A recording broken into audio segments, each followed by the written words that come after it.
వాళ్ళు నా క్వాలిఫికేషన్ చూసి ఒక హీరోకి ఎట్లా రాశారో, ఒక పెద్ద హీరోకి పెద్ద ప్రొడ్యూసర్కి ఎట్లా రాశారో అట్లా నా గురించి హాఫ్ పేజీ ఫుల్ పేజీ రాశారు. అంత దాంతో నేను ఒక్కసారి ఇండస్ట్రీ మొత్తం తెలిసిపోయా. అరే పోసానా తోడు కొత్తగా వచ్చాను, నేను ప్రొడ్యూసర్ బాయ్ కదా కాదు అని మీడియా రాశారు. నేను ఈ రోజు కూడా బతుకున్నానంటే గౌరవంగా మీడియాకి ప్రణామం చేస్తున్నా. మీడియా వల్ల నాకు చాలా చాలా మేలు జరిగింది, నాకు నా కుటుంబానికి. అది మా cinema media, political media, total కూడా మీడియా. ఈ మీడియాకి ఈ మధ్య కొంచెం కొన్ని మీడియాకి మాత్రమే తెగులు పట్టింది. అది మందులతో పోద్ది, అది క్యాన్సర్గా మారిపోతే ప్రజాస్వామ్యం చచ్చి చచ్చి చచ్చిపోతుంది. ఇది నేను చెప్పదలుచుకుంది.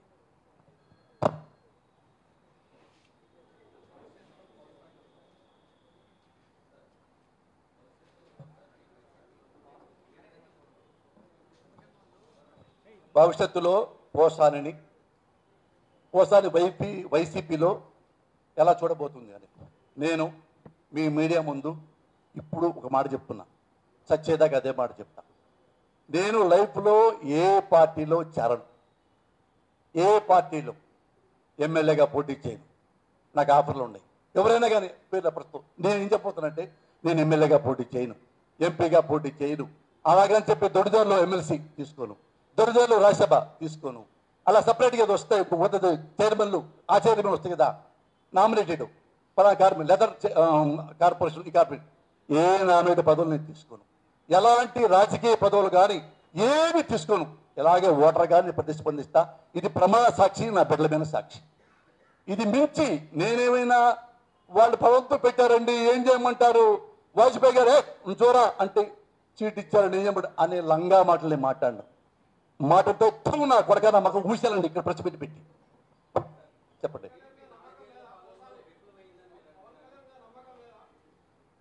అంటే ఇప్పుడు పవన్ కళ్యాణ్ మీద నమ్మకం లేదంటే ఏ విషయంలో నమ్మకం లేదని అనుకో. ప్రజారాజ్యం ఉంటే తిరుగుతా. మరి ప్రజారాజ్యం లేట్ కదమ్మా. వాళ్ళ పాటలు మార్చుకుంటే నేను పాటలు మారాలా? వాళ్ళు పార్టీల పేర్లు మార్చుకుంటూ వెళ్ళిపోతున్నారు. నేను కూడా పేర్లు పోతా కృష్ణమురళి, మరి మురళీకృష్ణ, మరి సుబ్బయ్య మార్చుకోవాలి. నేను పవన్ కళ్యాణ్ ఏమయ్యా, ఇప్పుడు నా కొడుకున్నాడు ఉజ్వల్, చాలా అందంగా ఉంటాడు, నాకంటే చాలా తెలుగులవాడు, 24 years. వాడికి ఉన్న పొలిటికల్ నాలెడ్జి ఇంటర్నేషనల్గా ఏ కంట్రీలో పాలిటిక్స్ అని నా కొడుకు చెప్పగలడు. వాడు రేపు పొద్దున వచ్చి నాన్న నేను పార్టీ పెట్టబోతున్నాను, నా కొడుకుని సపోర్ట్ చేయంటే నేను పొరపాటును కూడా చేయను. యదవా నీకు 24 years, నీకేం నాలెడ్జ్ ఉందిరా? నా కొడుకేనా ఓటేను, నా సొంత కొడుకైనా పవన్ కళ్యాణ్ ఎందుకు కొట్టేస్తాను? ఎందుకు వేయాలి పవన్ కళ్యాణ్ కొట్టు? నా కొడుకు నేను ఎందుకు వేయాలి? నాకు ఒక స్పష్టమైన ఒక విజన్ ఉంది, నాకు విజన్ ఉంది. అది గుడ్డా పేరు తర్వాత తీసేయండి. నా విజన్లో తప్పుంటే మీరు చెప్పండి. ఇప్పుడు వైసీపీ జగన్ గారిని నేను సపోర్ట్ చేస్తున్నా యాజ్ ఎ ఓటర్. ఎందుకు సపోర్ట్ చేయాలని మీరు అడిగానుకో, ఎందుకు చేయడం నేను అడుగుతా. మీరు అంటే అవినీతి పోడు కదా. ఇప్పుడు పోయి సుప్రీంకోర్టులో 20 ఏళ్ళు జైలు శిక్ష పెడితే నేను జగన్ పేరు ఎత్తను. నెక్స్ట్ మీరు చెప్పిన పేరు ఎత్తా. శిక్ష పడలేదు కదా. శిక్ష జగన్ అవినీతి పోవడం ఉంటే చంద్రబాబు ఎంత అవ్వాలి? 15-16 కేసుల్లో స్టే తెచ్చుకున్నాడు. ఎందుకు స్టే తెచ్చుకున్నావు? ఎందుకు? నువ్వు హానిస్తూ కదా. నీ స్టే ఎందుకు? నా మీద కేసు పెట్టాడు సార్, నేను స్టే తెచ్చుకోను తల్లి సాక్షిగా. నేను మంచోడినైతే స్టే వెళ్ళిపోయింది, చెడ్డోడినైతే బొక్కలు పెడతారు. నువ్వు కూడా మంచోడేగా, ఎందుకు స్టే తెచ్చుకున్నావు? అది నీ రియల్ రూపం. అదే యు ఆర్ మ్యాథ్స్ కరే అంటే తెలుసు కదా. మేక వన్న పులి, that only I can see about you.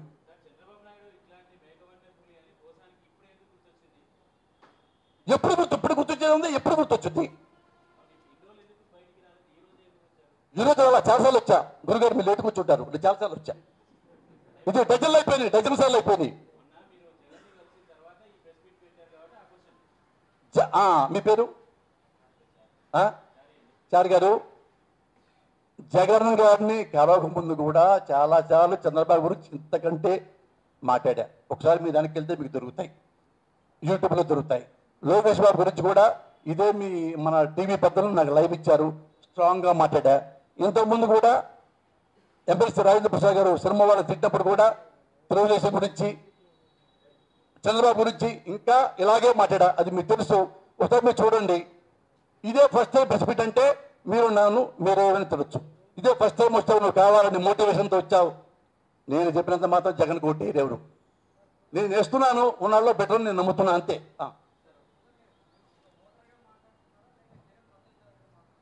నేను ఓటర్గా మాట్లాడుతున్నా, నా ఓటు జగన్కి వేస్తాను. ఇప్పుడు చెప్పక్కర్లేదు కదా, ఎలక్షన్ లేవు అప్పుడు. పోయిసార్లాగా మళ్ళీ ఎలక్షన్ ముందు తీసుకొచ్చారు చంద్రబాబు గారు, నాకు తెలీదు. ఓటర్గానా చంద్రబాబు గారు పైన కేసు పెట్టే అవకాశం ఉంటే డెఫినెట్గా పెడతా. ఎందుకంటే ఎప్పుడు చంద్రబాబు గారి విషయంలో ఇప్పుడు నేను కేసు పెడతా, నాది 26వ స్టే అవుతుంది. పెద్ద వాళ్ళు స్టేలు పెట్టారు, పోతా కృష్ణపల్లి స్టే అంతా వ్యవస్థలు మేనేజ్ చేసుకునేవాడికి. నా స్టే నిలబెడతా, నా బొక్క పగులుద్ది. 100% నేను జగన్ గారు ఇలా ఉన్నంత కాలం నేను జగన్ గారికి సపోర్ట్ చేస్తా. కడప కూడా వెళ్ళా, కడపలో కూడా సపోర్ట్ చేశా, విజయలక్ష్మి గారికి సపోర్ట్ చేశా, కోణాల్లో పెట్టనుకున్నా. అతనిలో నాకు అవలక్షణాలు ఏమీ కనపడలా, స్పష్టంగా మాట్లాడతాడు. ఒక ఎగ్జాంపుల్ చెప్తాను మీ మీడియాకి, ఒక నిజం చెప్తున్నా. ఇది నా భార్య బిడ్డల ప్రమాణ సాక్షిగా ఏం చెప్పారంటే నాకు, ఏమయ్యా పోయిసారి కనుక జగన్ కనుక మా నాన్నలాగా మొత్తం రుణమాఫీ చేస్తా అనుంటే గెలిచేవాడు అని అన్నారు. అంటే నేను ఎమ్మటే జగన్ గారి మనిషికి ఫోన్ చేశా. ఇప్పుడు ఎలక్షన్లో ఎవరు చేశాను, అయోధ్య రామిరెడ్డి గారికి, నరసరావుపేట నుంచి ఎంపీగా. ఏమండి మీరు ఎన్ని మాట్లాడినా ఆంధ్రదేశంలో చదువుకోలేని వాళ్ళు రైతులు 58% ఉన్నారండి. వాళ్ళు చదువు రాదు, వాళ్ళకి బాగా అర్థం కాదు. మనం బ్యాంక్ చూడాలండి మార్పు చేశాడా లేదా అదే గుర్తొస్తే ఆ మాట అనిపోతే మీకు గెలపడం కష్టమండి అన్న. అంటే జగన్ మన మాట ఏంటండి అని అయిపోయింది. ఓడిపోయాడు. ఓడిపోతే నేను మొన్న పాదయాత్రకి వెళ్ళా కదా, ఆయనతో పక్కన నడిచా కదా, వాటేసుకొని దారిలో వచ్చేప్పుడు అన్న ఇన్ని చేస్తున్నారు. నేను ఒక ఓటర్గా గ్రౌండ్ రియాలిటీ తెలిసిన మనిషిగా మిమ్మల్ని ఒక మాట అడుగుతా, ఒక మాట చెప్తా. ఏంటి మురళి చెప్పన్నాడు. అన్న మీరు ఇన్ని ఇచ్చారు కదా, ఒక్కసారి మీరు రుణమాఫీ అంటే మా నాన్నలాగా రుణమాఫీ చేస్తా అంటే 100% గెలుస్తారన్న తేడా లేకుండా. నేను అనన్న మురళి అన్నాడు. ఇది అబద్ధమైతే ఇక్కడే నాకు నార్కో టెస్ట్ చేయండి. నేను అనన్న మురళి అన్నాడు. అదేంటన్నంటే, మురళి నేను చంద్రబాబు లాంటి వాడిని కాదు, ఎలక్షన్లో గెలవడానికి ఏమొస్తే అది వాగి గెలిచిన తర్వాత తప్పించుకోవడానికి నేను చంద్రబాబుని కాదు. చంద్రబాబు అనగలడు, తప్పించుకోడు, నేను తప్పించుకోలేను. నేను భగవంతుడికి నిన్న ప్రతి మాట నేను ఆలోచిస్తా. ఏది చెప్పానో అది చేయాలని ఉంటుంది నాకు. ఇప్పుడు రుణమాఫీ అయ్యే పని కాదు, ఇన్ని 50,000 కోట్ల పైన ఇవ్వాల్సి ఉంటుంది. బడ్జెట్ అంతా ఇది ఆయన పాదయాత్ర చెబుతుంటే నేను సిగ్గుపడ్డా. ఈ సలహా ఎందుకు జగన్కి ఇచ్చానండి. నేను రైతులు మోసం చేయను మురళి, అంతకంటే మంచి ప్యాకేజ్ ఇస్తున్నా రైతులకి, అంతకంటే రుణమాఫీ కంటే మంచి ప్యాకేజీలు నేను ఇస్తా. అది నమ్మండి, అది నమ్మితే నాకు ఓటేయండి, నమ్మకపోతే నాకు ఆ ఓటు వద్దు. నువ్వు రుణమాఫీ అంటే నేను ఓటేస్తా అన్నారనుకో, నాకు ఆ ఓటు వద్దు. నేను ప్రజలు నిజంగా ప్రేమించా, నేను ఏమి చేయగలను అదే చేయడానికే పాదయాత్ర చేస్తున్నా. అయితే ఒక అబద్ధం ఆడటం మురళి నాకు సాధ్యం కాదు. అప్పుడు మా నాన్నగారు ఇచ్చారంటే అప్పుడు బడ్జెట్ వేరు, అప్పుడు తక్కువ వేరు, అప్పుడున్న బాకీలు వేరు, ఇది వేరు. నన్ను చదువుకొనే నేను నిర్ణయం తీసుకున్నా. అది మాత్రం నన్ను అడగొద్దు ప్లీజ్ అన్న. నేను సిగ్గుపడి బయటకు వచ్చి ఆయన మీద అంతకుముందు గ్రేటెస్ట్ ఆ లెవెల్లో ఉన్న ఫీలింగు తన ఎవరెస్ట్కి వెళ్ళిపోయింది. ఈ వయసులో ఇంత గుడ్ కన్విక్షన్తో క్యారెక్టర్తో ముందుకు వెళ్తున్నానంటే ఇలాంటి వాళ్ళు ఉంటే మన రాష్ట్రం బాగుపడుతుంది అని అనుకున్నా. ఇదే ఎగ్జాంపుల్. ఇంత మించి ఆయన నాకు ఎలాంటి రిలేషన్ లేవు, ఏజ్లో కూడా చాలా తేడా ఉంది. ఏంటండి వీడియో నచ్చిందా?